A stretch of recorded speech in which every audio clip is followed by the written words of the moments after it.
Halo para kalian yang kalau puasa masih suka mokel. Tobatlah kawan, kiamat sudah dekat. Tulisan apa yang ada di dahi Dajjal? Follow me. Dan selamat datang kembali di Story Film. And I think to myself, what a wonderful world.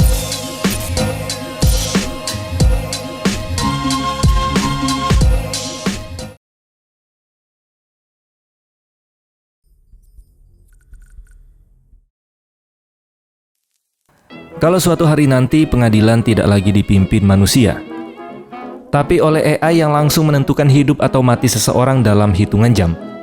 Tidak ada sidang panjang, tidak ada juri, dan yang paling mengerikan, sistemnya selalu menganggap kamu bersalah sejak awal. Di masa depan seperti itu, kota Los Angeles akhirnya menciptakan sistem bernama Mercy Court, sebuah pengadilan berbasis kecerdasan buatan yang bertugas mengadili para penjahat dengan sangat cepat. Program ini dianggap sukses karena berhasil menurunkan angka kejahatan secara drastis. Penasaran dengan keseruan ceritanya? Oke lah, mending kita langsung aja masuk ke alur filmnya. Enjoy the video. Di masa depan terlihat kota Los Angeles berada dalam kondisi yang kacau. Pengangguran di mana-mana, banyak orang kehilangan rumah, dan kerusuhan terjadi di banyak tempat. Tingkat kejahatan tentu saja melonjak drastis. Sementara penjara sudah penuh. Pemerintah akhirnya membuat zona merah untuk menahan para kriminal paling berbahaya. Tapi meski begitu, ratusan polisi masih tewas setiap hari saat bertugas. Dan untuk mengatasi krisis ini, pemerintah memperkenalkan Mercy Court, sebuah sistem pengadilan yang sepenuhnya dijalankan oleh AI. Dalam sistem ini, kecerdasan buatan bertindak sebagai hakim, juri, sekaligus algojo. Tujuannya agar proses hukum bisa berlangsung sangat cepat, bahkan hanya beberapa jam setelah kejahatan terjadi. Masalahnya, sistem ini selalu menganggap tersangka bersalah sejak awal, sampai mereka berhasil membuktikan jika mereka memang benar tidak bersalah. 2 tahun setelah program itu berjalan, Mercy Court sudah mengeksekusi 18 orang, dan tingkat kejahatan turun hingga 68%. Pemerintah mengklaim program ini menghemat miliaran dolar dan membuat kota lebih aman. Di sebuah ruang sidang futuristik, seorang detektif bernama Chris Raven tiba-tiba terbangun dalam keadaan terikat di kursi. Pada layar di depannya sedang diputar video promosi tentang pengadilan Mercy Court.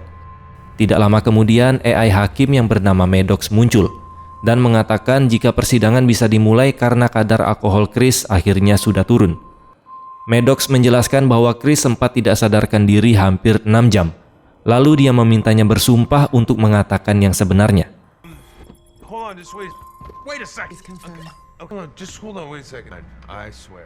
Setelah sumpah tersebut diucapkan, Maddox langsung mengungkap alasan persidangan ini digelar. Chris dituduh membunuh istrinya sendiri yang bernama Nicole. Rekaman bodycam polisi kemudian diputar. Dalam video tersebut terlihat polisi masuk ke rumah Chris dan menemukan Nicole tergeletak di lantai dengan luka cocolan. Sementara putri mereka, yaitu Brit, menangis di sampingnya. Saat polisi bertanya siapa pelakunya, dengan sisa tenaga yang ada, Nicole menyebut satu nama, yaitu Chris. Otomatis Chris bisa dijadikan salah satu terdakwa. Padahal jika istrinya menyebut nama Chris, ya belum tentu Chris ini bersalah. Mendengar hal tersebut, Chris langsung panik dan tidak percaya. Maddox menjelaskan bahwa saat kejadian terjadi, Chris memang berada sendirian di rumah bersama Nicole. Ketika Chris mencoba mencari informasi, dia bahkan menemukan namanya sudah menjadi berita utama sebagai tersangka pembunuhan istrinya sendiri. Ironisnya, berita itu juga menyebut bahwa Chris selama ini justru mendukung penuh program Mercy Court. Bahkan sebelumnya, dia dan partnernya yang bernama Jack pernah menangkap seorang pembunuh bernama David, kriminal pertama yang diadili menggunakan sistem AI ini. Setelah itu, Maddox meminta Chris menyatakan pembelaannya. Chris bersikeras bahwa dirinya tidak bersalah. Namun menurut analisis AI, berdasarkan semua bukti yang ada, probabilitas Chris bersalah mencapai 97,5%. Jika ingin selamat dari eksekusi, Chris harus menurunkan angka itu hingga di bawah 92%. Dan waktu yang diberikan hanya 90 menit. Untuk membuktikan dirinya tidak bersalah, Chris diizinkan mengakses semua data di Los Angeles Municipal Code. sebuah jaringan database raksasa yang terhubung dengan perangkat milik semua warga dan perusahaan di kota tersebut. Jika dia gagal menurunkan angka itu sampai waktunya habis, kursi yang dia duduki akan langsung mengeksekusinya menggunakan gelombang sonik. Kemudian waktu di layar mulai menghitung mundur. AI Hakim Maddox kemudian memaparkan bukti pertama. Pagi itu Chris tiba di kantor sekitar pukul 8:51, tapi dia tidak pernah benar-benar masuk kerja. Mobilnya justru berbalik arah dan kembali ke rumah. Rekaman kamera memperlihatkan Nicole menolak membuka pintu untuknya, dan dia berkata kalau Chris ingin bicara sebaiknya lewat pengacara. Chris yang kesal bahkan sempat memukul kamera sebelum akhirnya membuka pintu dengan kuncinya sendiri. Maddox lalu mempercepat rekaman dan menjelaskan bahwa Chris berada di dalam rumah selama sekitar 26 menit. Tidak lama setelah ia pergi, putri mereka Brit pulang dari acara menginap dan langsung berteriak ketika menemukan ibunya tergeletak bersimbah darah.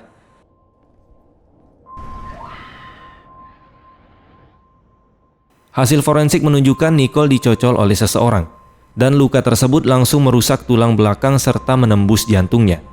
Yang membuat situasi makin buruk, darah Nicole juga ditemukan di pakaian Chris.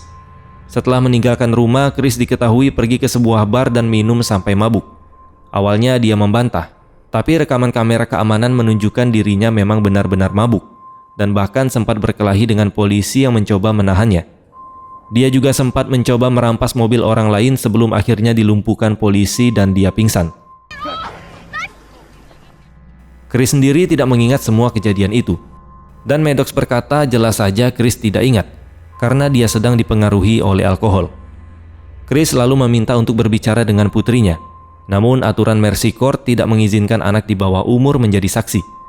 Dan Brit untuk sementara ini tinggal bersama kakek neneknya. Satu-satunya cara agar Chris bisa berbicara dengannya adalah melalui pesan belasungkawa yang bisa membuka jalur komunikasi singkat. Chris pun mencoba menulis pesan untuk putrinya, tapi dia tidak tahu harus berkata apa. Akhirnya dia menyerah dan membiarkan Maddox mengirim pesan otomatis. Sebagai gantinya, sistem memunculkan rekaman dari Rob, sponsor Chris di komunitas rehabilitas alkohol. Dalam video itu, Rob menegur Chris karena tidak menghubunginya saat Chris mulai kembali minum. Dia juga menjelaskan bahwa dirinya bekerja bersama Nicole, dan dialah yang menelpon polisi ketika Nicole tidak datang kerja hari itu. Setelah itu, Maddox menampilkan riwayat hubungan Chris dan Nicole. Terlihat mereka mulai berpacaran sekitar 20 tahun yang lalu menikah 3 tahun kemudian. Setahun setelahnya Brit lahir, dan kehidupan mereka awalnya berjalan bahagia. Lalu semua berubah ketika partner Chris di kepolisian yang bernama Ray tewas saat bertugas. Kejadian itu membuat Chris kembali tenggelam dalam alkohol, dan hubungan keluarga mereka perlahan mulai memburuk. Nicole bahkan sempat ingin bercerai dengan Chris, dan dari pesan-pesannya terlihat bahwa dalam 6 bulan terakhir, Chris tercatat puluhan kali tidak bisa mengendalikan emosi. Tak lama kemudian muncul rekaman dari akun media sosial rahasia milik Brit. Di sana dia sering mengunggah foto pesta dan curhat kepada temannya bahwa ibunya sering menangis, sementara ayahnya kadang menjadi agresif. Di tengah semua itu, Brit tiba-tiba menelpon Chris. Dengan suara penuh tangis, dia mengalami breakdown. Chris mencoba menenangkannya dan bersikeras bahwa dia tidak membunuh Nicole. Namun percakapan mereka tidak berlangsung lama, karena kakeknya memaksa Brit untuk menutup telepon. Maddox lalu mengingatkan bahwa waktu Chris kini tersisa sekitar 1 jam lagi. Chris segera menghubungi partnernya, yaitu Jack, yang masih berada di rumahnya untuk memeriksa tempat kejadian perkara. Melalui rekonstruksi digital, mereka melihat kondisi rumah secara detail. Di ruang tamu ada vas bunga yang pecah. Kemungkinan vas itu pecah saat Nicole mencoba melawan. Lalu di dapur terlihat jejak kaki Brit yang berlumuran darah, serta beberapa noda darah di dinding, yang menandakan sempat terjadi perkelahian. Sebuah piring pecah juga ditemukan, seolah Nicole sempat mempertahankan dirinya. Dari satu set pisau dapur ada satu pisau yang hilang, dan ukurannya cocok dengan luka cocolan di tubuh Nicole. Di pisau itu juga terdapat sidik jarinya Chris, meski dia menjelaskan bahwa dia memang sering memakainya untuk memasak. Selain itu, penyelidik menemukan serat kain, rambut, kulit, dan DNA yang semuanya cocok dengan Chris. Merasa ada yang janggal, Chris lalu memeriksa riwayat ponselnya Nicole. Dia ingat sempat melihat Nicole mengirim pesan setelah pertengkaran mereka, tapi di data ponsel itu tidak ada catatan apapun. Chris kemudian teringat kemungkinan yang lain. dan dia bertanya apakah Nicole memiliki ponsel di tempat kerjanya.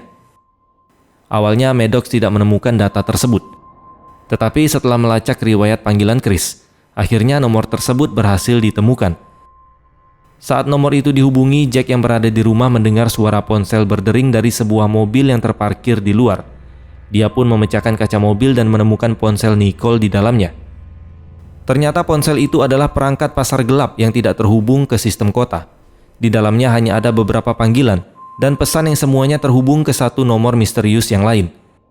Ketika Maddox mencoba menelpon nomor itu, tiba-tiba ada seseorang yang memutuskan sambungan. Tapi setidaknya lokasi ponsel tersebut sudah berhasil dilacak. Jack pun segera menuju lokasi ponsel itu dengan motornya. Sambil menunggu, Maddox menyadari bahwa Chris sebenarnya sudah tahu Nicole menyimpan sesuatu yang dirahasiakan. Karena temuan baru ini, probabilitas kesalahan Chris sempat turun cukup jauh. Tak lama kemudian, sinyal ponsel itu terlacak di sebuah hotel. Seorang pria terlihat mencoba keluar lewat pintu belakang. Jack bersama dua polisi lain langsung mengepung area tersebut. Dan diketahui ternyata pria itu bernama Patrick. Begitu melihat polisi, dia panik dan lari kembali ke dalam hotel. Alhasil, adegan kejar-kejaran pun tidak dapat dihindarkan. Saat pengejaran berlangsung, Maddox mencari data tentang si Patrick. Dia diketahui bekerja sebagai koki. Dia sering terlambat membayar sewa dan pernah diselidiki dalam kasus penipuan jaminan sosial. Patrick akhirnya berhasil menghilang setelah masuk ke area hotel tanpa kamera. Jack kemudian menerbangkan drone untuk mencarinya. Dan singkat cerita, drone itu akhirnya berhasil menemukan Patrick yang lagi bersembunyi di atap gedung. Polisi pun langsung segera naik ke sana.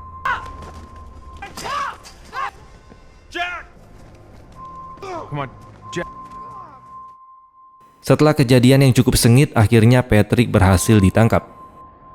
Patrick bersikeras bahwa dia tidak melakukan apa-apa dan hanya kabur karena takut dijadikan kambing hitam. Ketika Chris bertanya kenapa Nicole berhubungan dengannya, Patrick hanya menjawab bahwa dia bisa memberi sesuatu yang tidak pernah Chris berikan. Dia mengakui sempat menggoda Nicole dan mereka beberapa kali pergi berkencan. Tetapi hubungan mereka tidak pernah lebih jauh dari itu. Nicole hanya ingin berbicara secara pribadi. Itulah sebabnya Patrick membelikan ponsel rahasia untuk mereka berdua. Setelah Maddox memeriksa rekaman kamera, alibi Patrick terbukti benar. Dia bekerja sepanjang hari saat kejadian itu terjadi. Dan kamera di tempat kerjanya mengonfirmasi hal tersebut. Artinya Patrick bukan pembunuhnya. Meski Jack tetap menahannya karena sempat melarikan diri dari kejaran polisi. Sekarang waktu Chris tersisa 53 menit. Dan situasinya justru makin memburuk. Probabilitas bahwa dia bersalah malah naik menjadi 98%. Karena semua bukti menunjukkan Chris memiliki motif kuat untuk membunuh istrinya.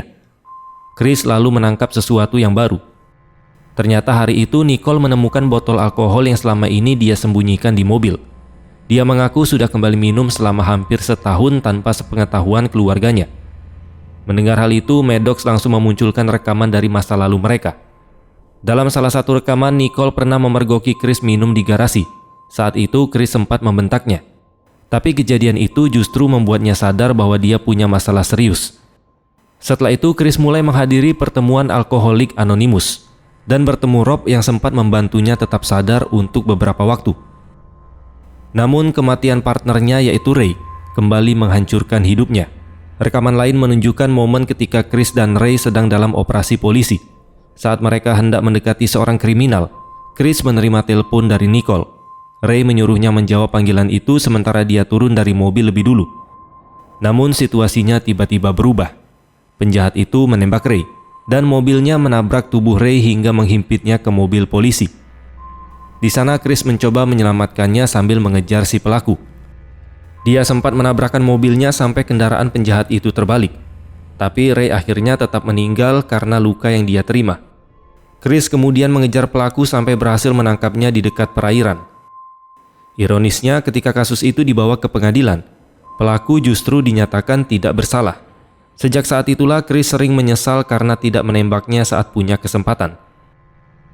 Namun di sini Maddox tidak terlalu tertarik pada cerita masa lalu itu, dan dia meminta Chris kembali fokus pada hari kejadian saat Nicole tewas. Chris lalu mengingat apa yang terjadi pada pagi itu.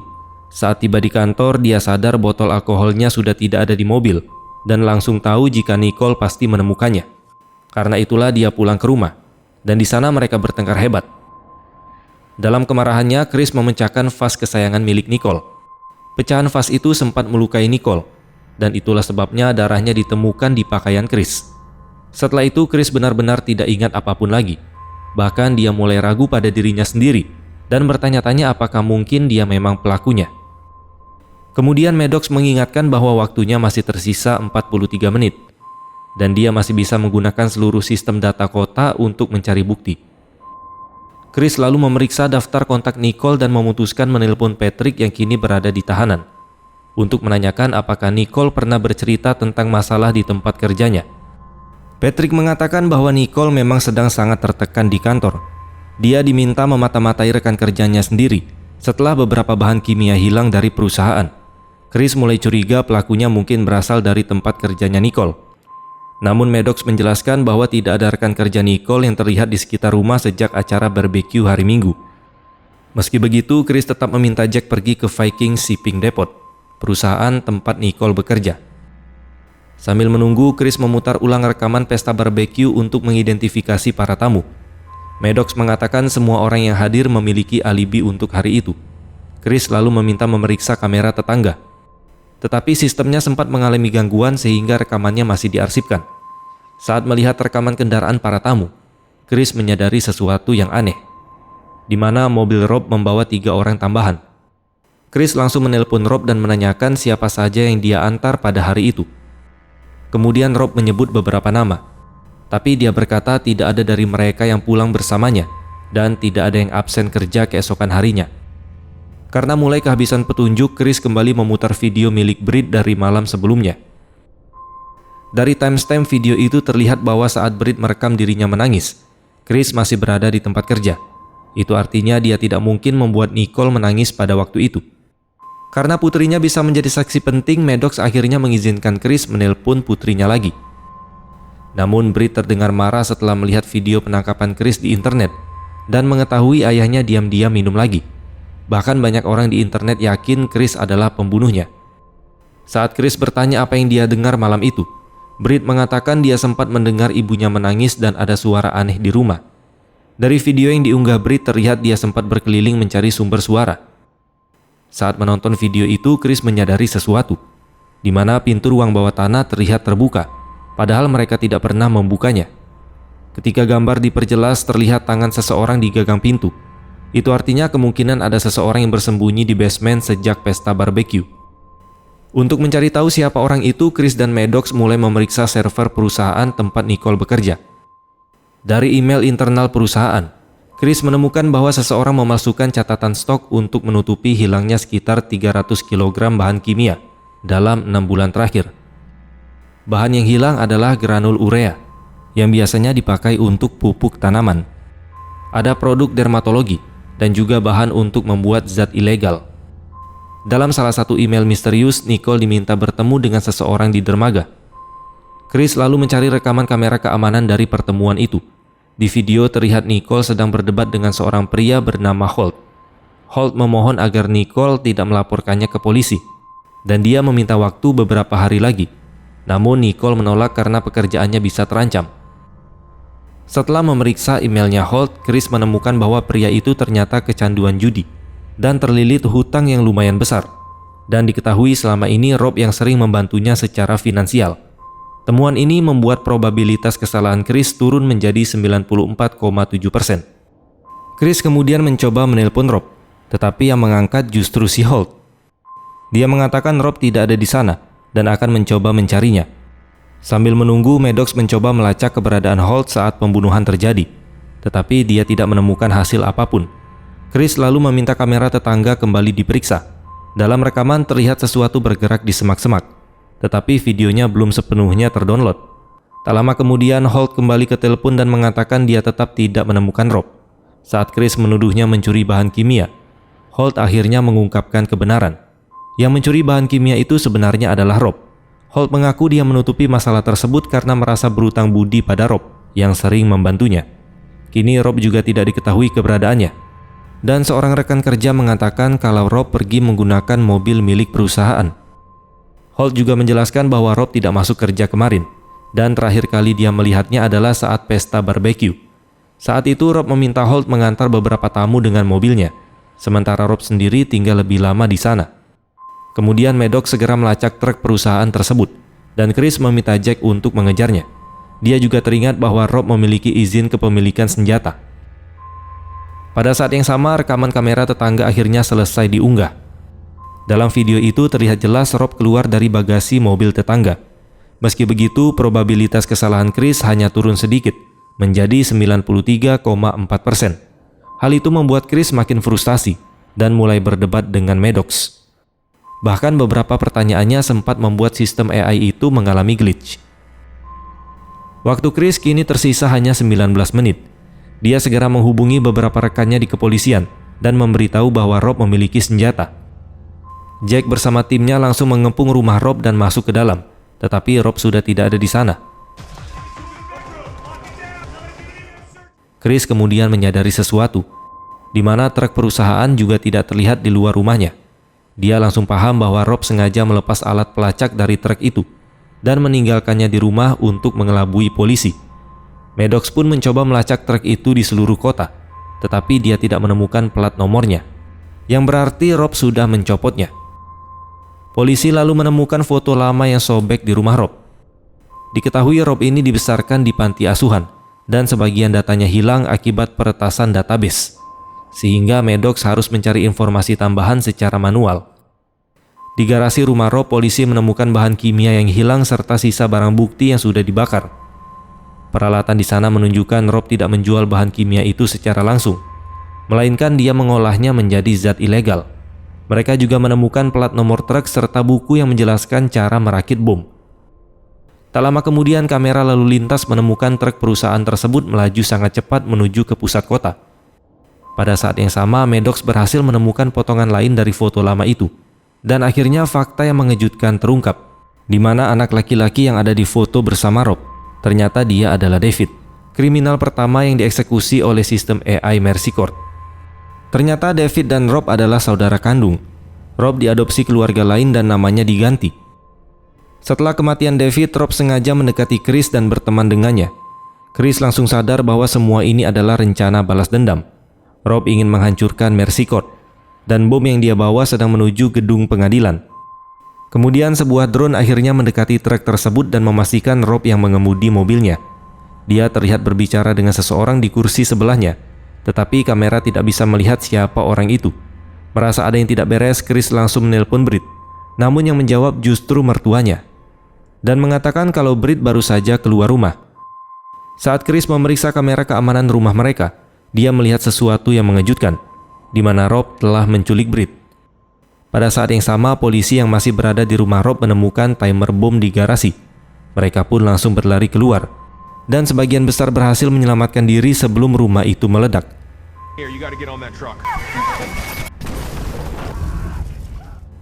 Kemudian Maddox menyimpulkan bahwa bom di garasi itu hanya menggunakan sedikit bahan kimia, sementara sisanya ada di dalam truk milik perusahaan yang dibawa oleh Rob. Jika truk itu meledak, dampaknya bisa menghancurkan sebagian besar kota. Tak lama kemudian Jack menghubungi Chris dan memastikan dirinya selamat dari ledakan, dan dia pun langsung mengejar truk tersebut. Dengan semua bukti baru ini, probabilitas kesalahan Chris akhirnya turun menjadi 0. Maddox sebenarnya ingin menghentikan persidangan, tetapi Chris menolak karena dia masih membutuhkan akses ke sistem Mercy untuk menghentikan Rob. Maddox mengingatkan bahwa waktunya tinggal 9 menit, dan kursi eksekusi masih bisa membunuhnya kapan saja. Namun Chris tidak peduli. Yang penting dia bisa menyelamatkan kota. Logika emosional Chris sempat membuat sistem Maddox kembali glitch, tetapi akhirnya AI itu setuju untuk membantu. Di jalan raya, mobil polisi mulai mengejar truk tersebut. Mereka berkali-kali mencoba memblokirnya, tetapi Rob selalu berhasil lolos. Di sana Rob juga mulai menabrak mobil warga sipil, hingga salah satu mobil polisi menghantam sebuah toko.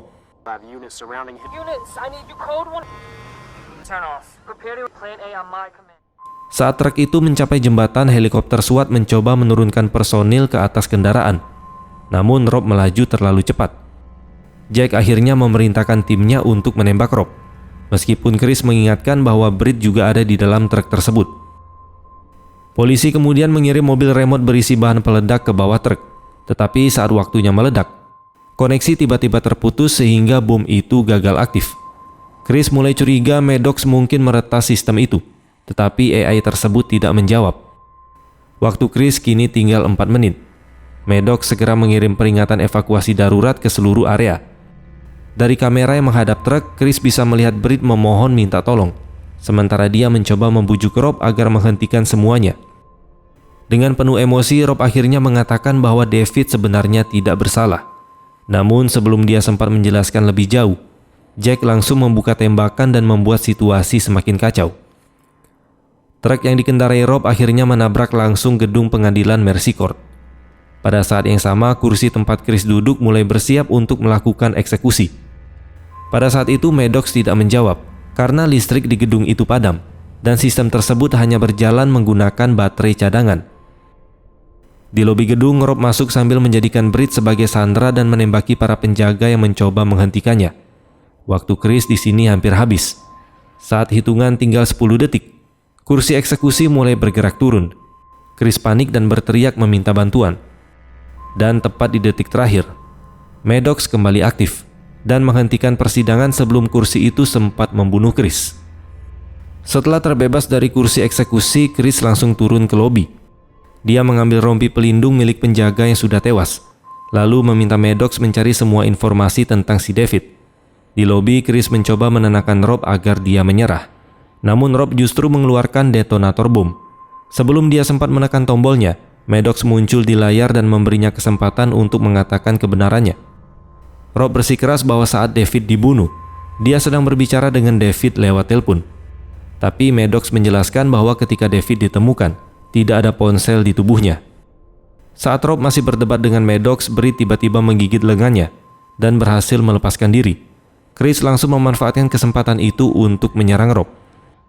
Dalam kekacauan itu, Chris berhasil menarik beberapa kabel dari detonator, sehingga alat itu tidak bisa digunakan lagi. Mengambilnya dan mengarahkannya ke Rob dengan penuh emosi karena kematian si Nicole. Namun Britt menangis dan memohon agar ayahnya tidak menembak. Saat Chris ragu, Rob tetap bersikeras bahwa dia benar-benar sedang menelpon David saat kejadian dia dieksekusi. Bahkan sempat menghubungi kantor polisi untuk membuktikannya. Lalu tiba-tiba Jack menembak Rob. Chris langsung menahan Jack agar tidak menembaknya lagi. Dengan nyawa yang sudah di ujung tanduk, Rob mengatakan bahwa saat dia menelpon kantor polisi, seorang petugas wanita berjanji akan memeriksa riwayat panggilan David. Artinya orang yang menangkap David sebenarnya tahu kebenarannya. Maddox pun segera memeriksa semua rekaman panggilan di kantor polisi dan menemukan bahwa memang ada seseorang yang mengakses riwayat panggilan David, termasuk panggilan antara David dan Rob. Saat itu Chris langsung sadar, orang yang dulu menangkap David adalah Jack. Dan ketika Chris menuntut penjelasan, Jack awalnya menolak untuk bicara.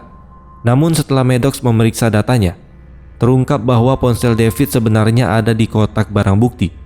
Tetapi Jack diam-diam mengambilnya dan membuangnya ke sungai. Akhirnya Jack pun mengakui semuanya. Dia melakukan itu agar publik percaya bahwa sistem pengadilan AI benar-benar bekerja dan bisa membuat kota terasa aman.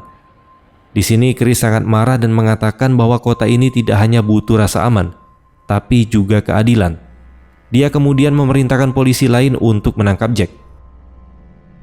Setelah semuanya selesai, Chris langsung merasa lega. Sementara itu, Maddox mulai menyadari sesuatu yang mengejutkan, di mana sistem Mercy Court ternyata telah mengeksekusi orang yang tidak bersalah. Dengan kebingungan, Maddox bertanya apa yang sebenarnya telah dia lakukan. Di sini Chris menjawab bahwa sama seperti manusia, AI juga bisa membuat kesalahan. Yang terpenting adalah belajar dari kesalahan itu agar tidak terulang lagi. Dan film pun selesai. Ending yang sangat meng-AI-kan. Ya, itu artinya seberapa sempurnanya sistem AI. Namanya sistem pasti tetap ada kesalahan, karena kesempurnaan cuma milik Allah. Dari sini film Mercy menunjukkan bahwa sistem secanggih apapun tetap bisa membuat kesalahan lewat pengadilan AI bernama Mercy Court. kejahatan memang bisa ditekan dengan cepat. Tapi ketika keputusan hidup dan mati sepenuhnya diserahkan pada mesin, satu kesalahan kecil saja bisa menghancurkan segalanya. Perjalanan Chris di film ini juga memperlihatkan bahwa kebenaran tidak selalu terlihat dari bukti di awal, dan kadang justru muncul ketika seseorang berani terus mencari jawabannya. Jadi menurut kalian, kalau di masa depan ada sistem pengadilan AI seperti ini, apakah sudah pantas untuk menggantikan posisi manusia? Terima kasih sudah menonton dan sampai jumpa di next video.